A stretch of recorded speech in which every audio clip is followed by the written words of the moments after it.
ওই রাত বিরেতে মাইয়া মানুষের এত ঠগরব ওই থাকবা কেন? থাপড়ে ঠিক করে উচিত বেয়াদব।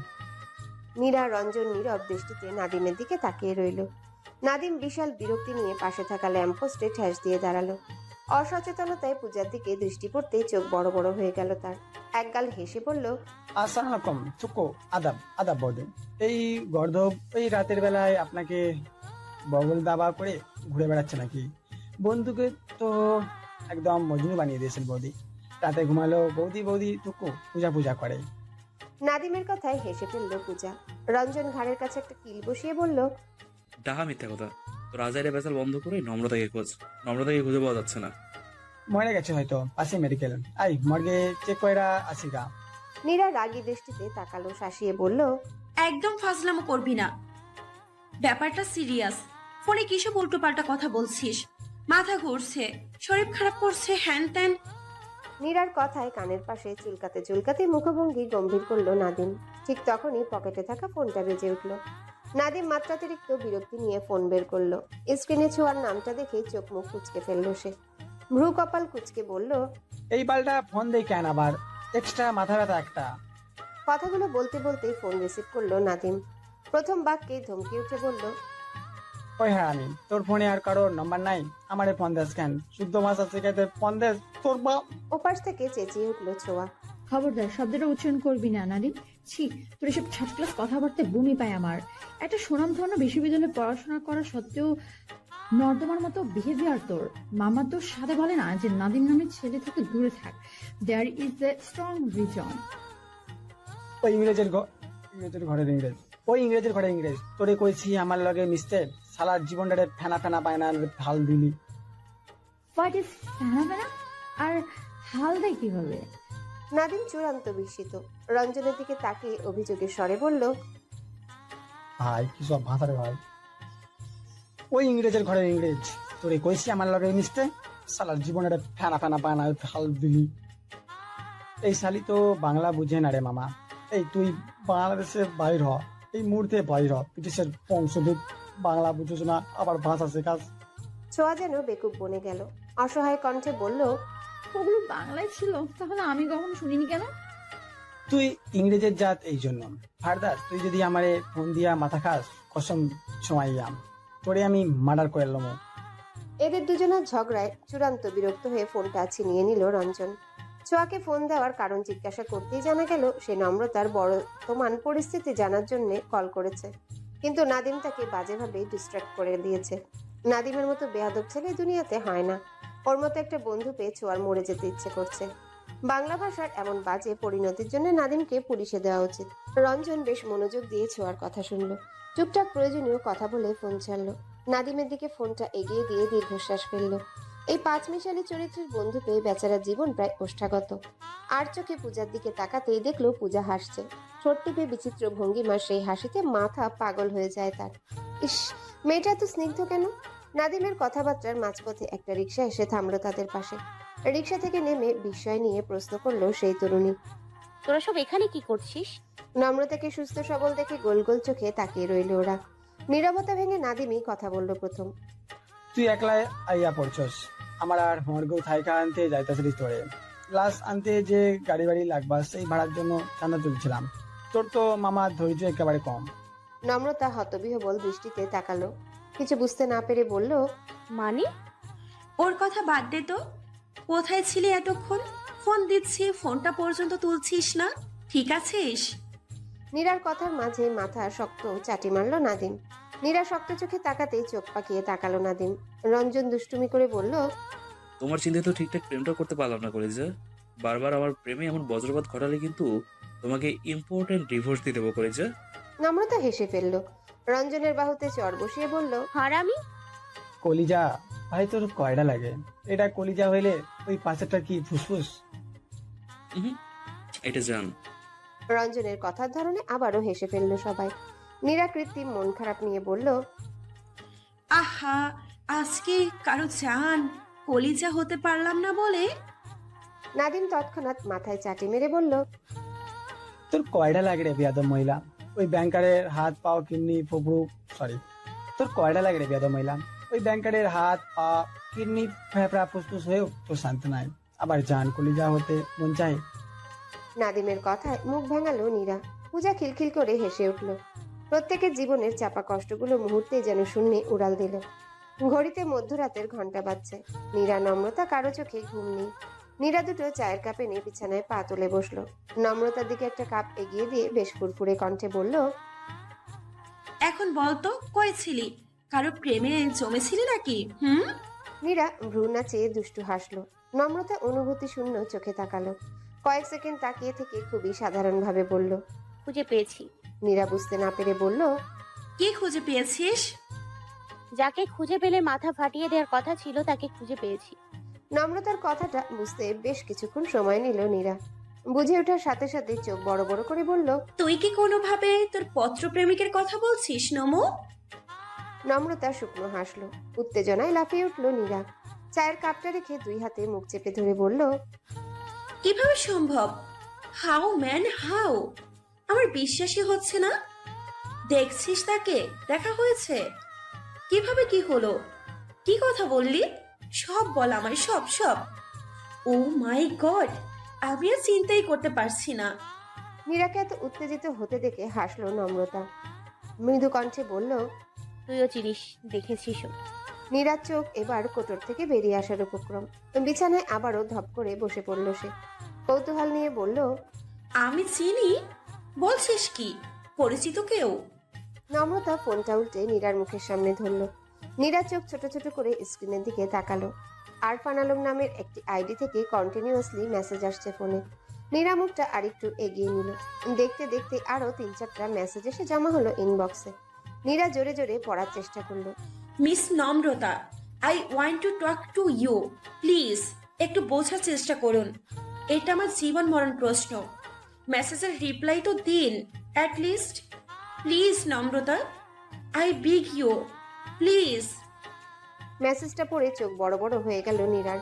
কিছুক্ষণ স্তম্ভিত হয়ে বসে থেকে বলল, দোস্ত তুই প্লিজ এইটা বলিস না যে ডক্টর আরফানি? নম্রতার নির্বিকার চাহনি দেখে যেন দুনিয়া ঘুরে গেল নীরার। ভাবনাতীত বিস্ময় নিয়ে বলল, কেমনে সম্ভব? আমার একদমই বিশ্বাস হচ্ছে না। কোথাও কোনো ভুল হচ্ছে না তো? নম্রতা জবাব দেওয়ার আগে আবারও প্রশ্ন করল নীরা। অ্যাসাইনমেন্টে হাত পা কাঁপছে আমার, কিভাবে সম্ভব? আচ্ছা, ডক্টর জানে ব্যাপারটা? নম্রতা ছোট্ট নিঃশ্বাস ফেলে বলল, আমি কিছু বলিনি, তবে সন্দেহ অবশ্যই রয়েছে। আমি কিছু বলিনি, তবে সন্দেহ অবশ্যই করেছে। আর সন্দেহ জেগেছে বলেই একের পর এক মেসেজ পাগল করে দিচ্ছে। ও মাই গড দোস্ত, তোর কেমন ফিলিংস হচ্ছে রে? লজ্জা লাগছে? আমার তো ভাবতেই কেমন কেমন লাগছে। জাস্ট চিন্তা কর, এই ডাক্তারের জন্য তোকে বাসর ঘরে এক হাত ঘোমটা দিয়ে বসে থাকতে হবে। যে ডাক্তারকে তুই দুই চোখে দেখতে পারিস না, তাকে প্রেমিক হিসেবে মানতে হবে। এই ব্যাপারটা তুই প্রেমময় গদ্য লিখেছিস, ভাবা যায়? এই তোরা বাসর ঘরের আলাপচারিতাও সেরে নিয়েছিস নাকি চিঠিতে? আস্তাগফিরুল্লাহ, অস্বস্তি লাগছে না? তোর চিন্তা এত দ্রুত দৌড়ায় কেন? ডিরেক্ট বাসর ঘরে ঢুকে গেলি এত সোজা? এই ডাক্তারকে এত সহজে ছাড়বো নাকি আমি? আমাকে 4টা বছর যে জ্বালানো জ্বালিয়েছে তার ডাবল জ্বালাবো আমি। কি করবি? চেম্বারে গিয়ে সুযোগ নিবি, ফ্রিতে চিকিৎসা নেওয়া যাবে। আহা! নম্রতা কটমট করে তাকালো, চোখ পাকিয়ে বলল, তোর মাথা। তাহলে কি করবি তুই? কিছুই করব না। এই কিছুই না করাটাই তার জন্য হবে অনেক কিছু। আচ্ছা, একটা বিয়ে করে ফেললে কেমন হয় নীরা? সেই বিয়ের ভিডিও তাকে গিফট হিসেবে পাঠাবো, দেখাবো তার প্রতারণায় আমার কিচ্ছু যায় আসে না। আমি ভালো আছি এবং হেসে খেলে সংসার করছি। কথাগুলো বলতে বলতেই নীরব হয়ে গেল নম্রতা। কিছুক্ষণ চুপ থেকে হঠাৎই ফুপিয়ে উঠল। দুহাতে মুখ চেপে কান্না আটকানোর চেষ্টা করে অস্পষ্ট কণ্ঠে বলল, I hate him Niru, I just hate him. Nira অসহায় চোখে চেয়ে রইল এই অসম্ভব দুঃখী মেয়েটার দিকে। চেয়ে থাকতে থাকতে হঠাৎ উপলব্ধি করলো এই কান্নায় দুঃখ নেই, এই কান্না ভরা প্রাপ্তির সুবাস। নম্রতার কাঁধে একটা হাত রেখে খানিকটা এগিয়ে এসে বসলো নীরা। নরম কণ্ঠে বলল, ধর পাগলি, কাঁদছিস কেন বলতো? তোর মতো ধৈর্যশীল মেয়ে এমন ভ্যা ভ্যা করে কাঁদে নাকি? নম্রতা জলমাখা চোখ তুলে তাকালো, বোকা বোকা কণ্ঠে বলল, আমার নিজেরও ভীষণ অস্বস্তি লাগছে রে। আমি ডক্টর আনাফকে। নম্রতার কথার মাঝেই ফোন বাজলো নীরার। ফোনটা তুলতেই ওপাশ থেকে উদ্বিগ্ন কণ্ঠে বলে উঠল নাদিম। অন্তকে একটা ফোন লাগা তো নিরু। কোনো ভূমিকাহীন এই কথায় অবাক হলো নীরা। বিস্ময় নিয়ে বলল, কেন এত রাতে ওকে ফোন দেবো কেন হঠাৎ? আমার ফোনে টাকা নাই তো, তাই তুই ফোন দিয়ে জিজ্ঞেস করবি টয়লেট হচ্ছে নাকি ঠিকঠাক। মানে? নাদিমের বিরক্তি এবার আকাশ ছিল। ধমকাধমকির এক পর্যায়ে বলল, তুই হইলি দুনিয়ার বেকুব, ফোন লাগা ওরে। ওর মায়ে কাইন্দা কাইটা ফিট মারাতেছে, বাসায় যাই নাই সারাদিন। রাত 1টা বাজে, এখনো কোনো খোঁজ খবর নাই, কারো ফোন ধরতেছে না। এখন নিশ্চয় বুঝা দেওয়া লাগবো না যে কেন ফোন দিতে কইতাছি। নীরা প্রথম দফায় আটকে উঠলেও খুব দ্রুত সামলে নিল। শক্ত কণ্ঠে বলল, আমি ফোন দিতে পারবো না। নাদিমের মেজাজ চটে যাচ্ছে। রাগ গমগমে কণ্ঠে বলল, কেন পড়বি না? যেখানে তোদের কারো ফোন তুলছে না সেখানে আমার ফোন কেন তুলবে ও? তাছাড়া আমি চাইছি না। নাদিমের কণ্ঠে বিস্ফোরণ ঘটল এবার। চেঁচিয়ে উঠে বলল, কি চাচ্ছিস তুই? কি চাইছিস না তুই? শুনি কি চাইছিস না তুই? চাস পোলাটা মারা যাক, 3 দিন পর পরীক্ষা, আর আমরা এখানে পড়াশোনা বাদ দিয়া তো করে রংলীলা দেখতা বসে আছি সালার। নাদিম কথাটা শেষ না করে ফোন কাটলো। নীরা ফোনটা কানে নিয়ে স্থির বসে রইল। বুকের ভেতর উতলে ওঠা কান্নাটা বুকের কাছেই থেমে গেল। বুক ফুলিয়ে শ্বাস নিয়ে নম্রতার দিকে তাকালো। কান্নার কষ্টটুকু চেপে প্রশ্ন করলো, অন্তু আমাকে ভালোবাসে, এটা আমার দোষ। আমি বলেছিলাম ভালোবাসতে। নীরার কঠিন কথাগুলো শুনে স্তম্ভিত হয়ে বসে রইল নম্রতা। কয়েক সেকেন্ডের জন্য চমকে উঠে ভাবলো, নীরা কি সত্যি অন্তুকে ভালোবাসে না? একটুও না? নাকি সবই নাটক বা বাহানা? রাতের শেষ প্রহর, আকাশের কোণে ফ্যাকাশে আলোর স্ফুরণ। সদ্য ফর্সা হয়ে আসে আকাশটাতে 2-1টা পাখির পদচারণ। চারিপাশে শিরশিরে ঠান্ডা বাতাস। এই নিস্তব্ধ রাতের শেষ প্রহরে ভূতগ্রস্তের মতো ঠায় দাঁড়িয়ে আছে পাতলা টি শার্ট পরিহিতা সুঠাম দেহি যুবক। মাথার চুলগুলো বাতাসে তিত্তির করে কাঁপছে। চোখের কোণে নির্ঘুম রাতের ছাপ। ডান হাতের মুঠোয় ফোন। হাতে থাকা ফোনটার দিকে শেষবারের মতো তাকিয়ে রাগে বিরক্তিতে বিছানায় ছুঁড়ে ফেললো আরফান। সবসময় পরিপাটি থাকা ঘরটি আজ অগোছালো। এখানে সেখানে পড়ে আছে বই, ফুলের ঝাড়। মুখের অস্থিরতা যেন ছড়িয়ে আছে ঘর জুড়ে। আরো কিছুক্ষণ বারান্দার কোল ঘেঁষে দাঁড়িয়ে থেকে ঘরের ভেতর দিকে সরে এলো আরফান। শেভিং রেজারের উপর নগ্ন পাটা পড়তেই চোখ মুখ কুঁচকে গেল তার। অবিন্যস্ত ঘরটির দিকে চোখ রেখে রেজারটা খুলে ছুঁড়ে ফেললো দূরে। কেটে যাওয়া পা নিয়ে ক্লান্ত শরীরটা বিছানায় এলিয়ে দিল। পায়ে নয় বুকে জ্বালাপোড়া করছে খুব। ডান হাতটা কপালের উপর রেখে চোখ বুঝলো। সাথে সাথেই ডান চোখের কোল ঘেঁষে গড়িয়ে পড়লো এক ফোঁটা জল। বহু বছর পর, হ্যাঁ বহু বছর পর আবারও গড়ালো এই জল। বিশাল ড্রয়িং রুমের ধবধবে সাদা সোফায় বসে আছে নাদিম। কৌতূহলী দৃষ্টিতে দেয়ালে টাঙানো পেন্টিংটার দিকে তাকিয়ে আছে। পেন্টিংয়ে একটা নগ্ন মেয়ের ছবি।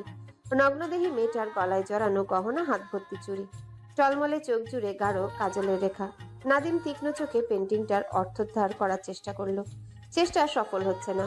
চিত্রশিল্পী নগ্ন মেয়ের গায়ে গহনা চুড়ি ঝুলিয়ে কী প্রমাণ করতে চাইছে নাদিম বুঝতে পারছে না। নাদিমের ঠিক সামনে সোফাটাতেই বসে আছেন ইমায়াত সাহেব, মৌসির বাবা। গম্ভীর গড়নার এই মানুষটিকে সামনে রেখে একটা নগ্ন পেন্টিং এর দিকে হাঁ করে তাকিয়ে থাকাটা অনুচিত। নাদিমের উচিত পেন্টিং থেকে চট করে নজর সরিয়ে ফেলা। নাদিম চোখ সরালো না। নরম স্নিগ্ধ নারী দেহের দিকে তাকিয়ে থেকে প্রশ্ন করলো, এটা কার পেন্টিং? অবশ্যই কোনো রুচিশীল পুরুষ হবেন এই চিত্রকার। ইমায়াত সাহেব অবাক হলেন। নাদিমের স্বতঃস্ফূর্ত কথায় কপালে মৃদু ভাঁজ পড়ল। পর মুহূর্তে নিজের বিস্ময় চাপা দিয়ে বললেন, পুরুষই কেন হবে? চিত্রকার কি নারী হতে পারে না? নাদিম হাসলো। আর চোখে আরো একবার পেন্টিং দেখে নিয়ে বলল, হতে পারে, কিন্তু এই পেন্টিং এর চিত্রকার কোনো নারী বলে মনে হচ্ছে না। ইমায়াত সাহেব ভ্রু কুঁচকে বললেন, মনে হচ্ছে না কেন? নারী তো পুরুষের চোখে যতটা সৌন্দর্য মণ্ডিত হবে প্রকাশ পায়, নারী চোখে ততটাই পায় না। পেন্টিংটা দেখে বোঝা যাচ্ছে চিত্রকার ছবিটা খুব অনুভূতি নিয়ে এঁকেছেন। কোনো নারীর নিজের দেহের প্রতি অত অনুভূতি আসার কথা নয়। ইমায়াত সাহেব কিছু বললেন না। তীক্ষ্ণ অথচ শান্ত দৃষ্টিতে নাদিমের দিকে চেয়ে রইলেন। টিউশনি করানো ছেলেগুলো ছাত্রীর অভিভাবকের কাছে সবসময় অতীব পবিত্র হওয়ার ভান ধরতে পছন্দ করে। চোখে মুখে তরল নিষ্পাপ ভাব আনার চেষ্টা করে। কথাবার্তার ধরন থাকে বিনীত। মৌসির আগের দুটো গৃহশিক্ষকও অনেকটা সেরকমই ছিল, কিন্তু নাদিমের মধ্যে এমন কোনো ধরন দেখা যাচ্ছে না। ছেলেটার কথাবার্তায় বিন্দু মাত্র সংকোচ নেই, ভয় নেই, নিজেকে নিষ্পাপ নির্দোষ প্রমাণ করার কোনো তাড়া নেই। ইমাদ সাহেব হঠাৎই উপলব্ধি করলেন তিনি বিরক্ত হচ্ছেন। বিচারক মানুষের এই এক সমস্যা, তাদের সুপ্ত মন সবসময় চায় সামনে বসে থাকা মানুষটি তার ভয়ে অস্থির থাকুক, কথাবার্তা গুলিয়ে ফেলুক। কিন্তু নাদিম কথা গুলিয়ে ফেলছে না, নিঃসংকোচে নগ্ন পেন্টিং নিয়ে আলাদ জোরে বসে আছে। ইমাদ সাহেব মৃদু কাশলেন। রনিতা নামের এক তরুণী চমৎকার ঝকঝকে দুটো কাপ ভর্তি চা দিয়ে গেল। ইমাদ সাহেব নিজের কাপটা তুলে নিয়ে প্রশ্ন ছুড়লেন। তুমি করে বলছি বলে কিছু মনে করো না। চায়ের কাপে চুমুক দিয়ে হালকা হাসলো নাদিম। এই বাড়ির চা খেতে বিস্বাদ, কখনো শরবতের মতো মিষ্টি তো কখনো বিষের মতো তেতো। এই মুহূর্তে চা খেতে লাগছে নিমের পাতার মতো বিস্বাদ। নাদিমের অশ্লীল কিছু গালি দিতে ইচ্ছে করছে। নিষিদ্ধ ইচ্ছেটাকে প্রশ্রয় না দিয়ে চায়ের কাপে মনোযোগ দিল নাদিম। চা বানানোটা একটা শিল্প, ঠিকঠাক চা বানানোর শিল্পটা এদের নেই। নাদিম হালকা গলায় বলল। কিছু মনে করছি না। ইমাদ সাহেব আবারও ভড়কালেন। কয়েক সেকেন্ড চুপ থেকে বললেন, তোমার গ্রামের বাড়ি কোথায়? বাবা কি করে? নাদিম চোখ তুলে তাকালো। ইমাদ সাহেব যে তার কথাবার্তায় চরম বিরক্ত তা সে প্রথম থেকেই বুঝতে পারছে। ইমাদ সাহেবকে বিরক্ত করে মনের কোথাও একটা প্রচন্ড আনন্দও হচ্ছে। নাদিম বিরস মুখে বলল, গ্রামের বাড়ি টাঙ্গাইল, বাবা নেই, তাই কিছু করার প্রশ্ন উঠছে না। মা? মাও নেই। ভাই ও বোন নেই? একটা বোন আছে, এবার বোধহয় এসএসসি পরীক্ষার্থী। এক্সাক্ট বলতে পারছি না। বোধ হয় কেন? তোমার বোন কোন ক্লাসে পড়ে তা তুমি জানো না? আশ্চর্য তো। জিজ্ঞেস করা হয়নি। ইমাদ সাহেবের বিস্ময় যেন আকাশ ছুঁল। কিছুক্ষণ নীরব দৃষ্টি নিক্ষেপ করে কিছু একটা বলবেন, তার আগে উল্টো প্রশ্ন ছুড়ল নাদিম। আপনি আমাকে কেন ডেকেছিলেন স্যার? নাদিমের প্রশ্নে কণ্ঠনালীতে আটকে থাকা প্রশ্নগুলো গিলে ফেললেন ইমাদ সাহেব। নাদিমের কথার ধরনই বলে দিচ্ছে সে নিজের সম্পর্কে আর কোনো কথা বলতে ইচ্ছুক নয়। ইমাদ সাহেব দীর্ঘশ্বাস ফেললেন। এই ছেলেকে তার পছন্দ হচ্ছে না, কিন্তু মেয়ের জন্য ছাড়িয়েও দিতে পারছেন না। ইমাদ সাহেব ক্লান্ত হাতে খবরের কাগজটা তুলে নিলেন। কাগজটা মুখের সামনে মেলে ধরে বললেন, মৌসি বলছি, তুমি দুদিন ধরে পড়তে আসছো না কেন? জি, আসছি না। কিন্তু কেন? নাদিমের বলতে ইচ্ছা করলো, আপনি বালের জাজ। নিজের মেয়েকে যে জাজ করতে পারে না সে আবার কিসের জাজ? মেয়ে যে গাছে বসে কাঁঠাল খাচ্ছে সেদিকে না তাকিয়ে নাদিমকে জিজ্ঞাসা করা হচ্ছে আসে না কেন। নাদিম শান্ত কণ্ঠে বলল, আমার ফাইনাল সেমিস্টারের প্রস্তুতি চলছে, সময় হয়ে উঠছে না। আপনি চাইলে নতুন টিচার নিয়োগ দিতে পারেন, আমি খোঁজ দেব। ইমাদ সাহেব খবরের কাগজটা সরালেন। নাদিমের দিকে সরাসরি তাকিয়ে বললেন, প্রয়োজন নেই। তোমার পরীক্ষা শেষ হওয়া কবে নাগাদ? নাদিম খানিকটা বাড়িয়ে চাড়িয়ে বলল, 1.5 মাসের মতো তো লাগবেই। বেশ, 1.5 মাস পরই রেগুলার পড়তে শুরু করো। মাঝে মধ্যে পড়াশোনাতেও একটু আধটু গ্যাপ প্রয়োজন। মাল্টা রিফ্রেশমেন্ট, ইউনো। মৌসি, একটু রেস্ট নিক বরং। এই 1.5 মাস সপ্তাহে 2 দিন করে পড়ে নিও, তাতেই হবে। হবে না? নাদিম দীর্ঘশ্বাস ফেলল। হতাশ চোখে ভদ্রলোকের মুখের দিকে চেয়ে রইল। মৌসির মাঝে আজকাল বেশ পরিবর্তন দেখা যাচ্ছে। পড়াশোনার ফাঁকে ফাঁকে হঠাৎই মুগ্ধ চোখে তাকিয়ে থাকছে। পড়তে আসার আগে বেশ সাজুগুজু করছে। নাদিমের লো ক্লাস কথাবার্তা, হঠাৎ মুখ ফসকে বলে ফেলা 2-1 নিষিদ্ধ শব্দ মেয়েটাকে আজকাল ভীষণ আকর্ষণ করছে। পড়ার মাঝে হুটহাটি খিলখিল করে হেসে উঠছে। নাদিম সাইকোলজির স্টুডেন্ট, এর বাইরেও পূর্ণাঙ্গ পুরুষ মানুষ। কিশোরী মনের তাড়না সে বুঝে। মৌসির মনে বাসা বাঁধা ভয়ানক রোগটা হয়তো সে ধরে ফেলেছে। হল থেকে বেরিয়ে ডিপার্টমেন্টের দিকে হাঁটছে নিরানম্রতা। হাতে থাকা নোট নিয়ে কিছু একটা আলোচনা চালাচ্ছে। 2 দিন বাদে পরীক্ষা, প্রচুর নোট বাকি, তার উপর শীটের এত এত মুখস্থ। নম্রতা নীরা টেনশন মাখা কথাবার্তার মাঝেই ফোন বাজলো নম্রতা। স্ক্রিনে অচেনা নাম্বার দেখে কপাল কুচকালো নম্রতা। ফোনটা কানে নিয়ে সালাম দিল, কিন্তু অপর পাশে নীরব। নম্রতা আবারও সাড়া দিল। হ্যালো, হ্যালো, কে বলছেন? হ্যালো। নীরা চোখের ইশারায় জিজ্ঞাসা করলো কে। নম্রতা ভ্রু কুচকে ফোনের স্ক্রিনটা চোখের সামনে আনলো, ঠোঁট উল্টে বলল, কি জানি, কথা বলছে না তো। কথাটা বলে আবারও সাড়া দিল নম্রতা। হ্যালো, হ্যালো, হ্যালো, শুনছেন? ওপাশ থেকে একবার জোরালো দীর্ঘশ্বাসের শব্দ ভেসে এলো, তারপরই কেটে গেল কল। নম্রতা খানিক অবাক হলো। রং নাম্বার ভেবে বিষয়টাকে খুব একটা আমলে আনলো না, কিন্তু নীরার সাথে গল্পে মশগুল হতে আবারও বেজে উঠল ফোন। এবারও সে অপরিচিত নম্বর। নম্রতা ফোনটা তুলে নরম কণ্ঠে বলল, হ্যালো, কে বলছেন? ওপাশে নীরব। কেউ একজন তুমুল অস্বস্তি নিয়ে কথা খুঁজছে। বিশাল অস্বস্তির সাগরে কোনো রূপ কথা খুঁজে পাওয়া যাচ্ছে না। নম্রতা আবারও একই কথা জিজ্ঞাসা করতে ফোনের ওপাশে গম্ভীর পুরুষালী কণ্ঠ হালকা কেশে গলা পরিষ্কার করলো। আবারও কিছুক্ষণ নীরব থেকে বলল, আমি আরফান আলম। এই তিনটা শব্দ উচ্চারণ করতেই অস্বস্তিতে গলা বসে আসতে চাইল আরফানের। নম্রতার সাথে এভাবে কথা বলতে হবে কোশ্চিনকালেও কল্পনা করেনি সে। আরফান অস্বস্তি ঢেকে নিজেকে স্বাভাবিক রাখার প্রাণপণ চেষ্টা চালালো। আরফান আলম নামটা শুনেই চমকে উঠল নম্রতা। কয়েক সেকেন্ড চুপ থেকে আরফানকে কপি করে বলল, কি চাই? আরফান অস্বস্তি ভুলে এবার একটু হাসলো, ছোট্ট করে নিঃশ্বাস ফেলে বলল, দেখা করতে চাই। কেন? হ্যালো বন্ধুরা, পরবর্তী পার্ট খুব তাড়াতাড়ি আসবে, তো সবাই অপেক্ষায় থাকো। আর চ্যানেলটি যারা এখনো সাবস্ক্রাইব করনি তারা পরবর্তী পার্ট দেখার জন্য চ্যানেলটি সাবস্ক্রাইব করে রেখো। ধন্যবাদ সবাইকে, আমাদের সাথেই থেকো।